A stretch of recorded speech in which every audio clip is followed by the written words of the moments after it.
Hi viewers, welcome to Mahaa Max. Big boss season 9 Agni Pariksha లాంటి ఒక ప్లాట్ఫామ్ని క్రాస్ చేసి ఒక కామనర్గా ఎంట్రీ ఇచ్చి బిగ్ బాస్ సీజన్ మనందరికీ చాలా అసలు ఆయన చూస్తే మనకి ఏమనిపించిందంటే ఒకనొక టైంలో బిగ్ బాస్ సీజన్ 4 చూస్తే అభిజిత్ గారు ఎలా అనిపించారో లైక్ అలా అనిపించారనమాట. బట్ అన్ఎక్స్పెక్టెడ్గా ఎలిమినేట్ అయిపోయి సెకండ్ వీక్ వచ్చేసారు బయటికి. అసలు ఆయన ఎలిమినేట్ అవుతారని ఎవరు ఊహించలేదు, ఆయన కూడా ఎక్స్పెక్ట్ చేయలేదు బేసిక్గా చెప్పాలంటే. సో ప్రెజెంట్ మర్యాద మనీష్ గారు మనతో పాటు ఉన్నారు. ఆయన అడిగి తెలుసుకుందాం ఆయన జర్నీ ఎలా అయింది, అసలు నెక్స్ట్ మళ్ళీ వైల్డ్ కార్డ్ ఎంట్రీతో ఏమన్నా ఎంట్రీ ఇవ్వబోతున్నారా ఏంటి అనే విశేషాలు తెలుసుకుందాం. హలో బ్రో, నమస్తే. హలో బ్రో, బాగున్నారండి? సూపర్, మీరు ఎలా ఉన్నారు? బాగున్నాండి, thanks lot. First of all congratulations. ఒక ప్లాట్ఫామ్ క్రాస్ చేసి వెళ్ళి లోపల ఒక 10 days 12 days ఉండి మీరు వచ్చారు బయటికి. సో ఫస్ట్ ఆఫ్ ఆల్ ఆ జర్నీ ఎలా అనిపించింది చెప్పండి. ఫస్ట్లీ July 8th అందరికీ మీరు అగ్ని పరీక్ష చూస్తారు.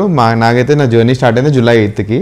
ఆ రోజు ఆడిషన్ వీడియో రీల్ చేసి పంపడం, 3 minutes అది ఎడిటింగ్ చేసి, అది ఫస్ట్ అగ్ని పరీక్ష. అప్పుడు కూడా లైక్ ఫోన్స్ వస్తే బిగ్ బాస్ నుంచి ఫేకే అనుకున్నాను నేను.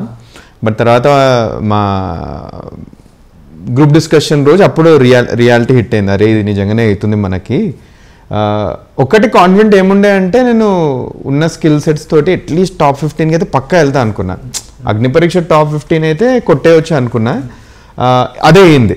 బట్ అక్కడ నుంచి బిగ్ బాస్ స్టేజ్కి వెళ్తానైతే నేను అనుకోడు. ఎందుకంటే అందరం ఈక్వల్లీ టాలెంటెడ్. జస్ట్ బికాజ్ నేను ఒక ప్రొఫెషన్ నుంచి వచ్చిన దాంట్లో ఉంది కాబట్టి ఇది కాదు. బిగ్ బాస్ షోలోనే డిఫరెంట్ మైండ్ సెట్ వాళ్ళు ఉంటారు. దాంట్లో ఆ కామనర్స్ అందరూ వెరీ టాలెంటెడ్ వాళ్ళు ఉండే. దీంట్లోంచి వస్తానని నేను అనుకోలేదు. అని వచ్చిన తర్వాత ఐ వాజ్ వెరీ హ్యాపీ. నా ఎక్స్ప్రెషన్ చూస్తారు అసలు నేను ఇట్లా రిలీఫ్ అయిపోతాను, అసలు అమ్మ వచ్చినామని. అగ్ని పరీక్ష ఒక ఎత్తు అయితే హౌస్ ఇంకో ఎత్తు అన్న అసలుకి. లైక్ నెక్స్ట్ 15 days, మీరు 12 అన్నారు, 15 days నేను ఉన్నా హౌస్లో. నేను నా లైఫ్లో ఎప్పుడు మర్చిపోను 15 days అవి. అట్లాంటి ఎక్స్పీరియన్స్ ఎవరికన్నా ఉత్తగా వస్తున్నావాడా వెళ్ళిపోండి, అది ఒక్కటే చెప్తాను. ఏది ఆలోచించకండి, వెళ్ళిపోండి. One of the best 15 days of my life నేను ఎప్పుడు మర్చిపోను. So that is my experience.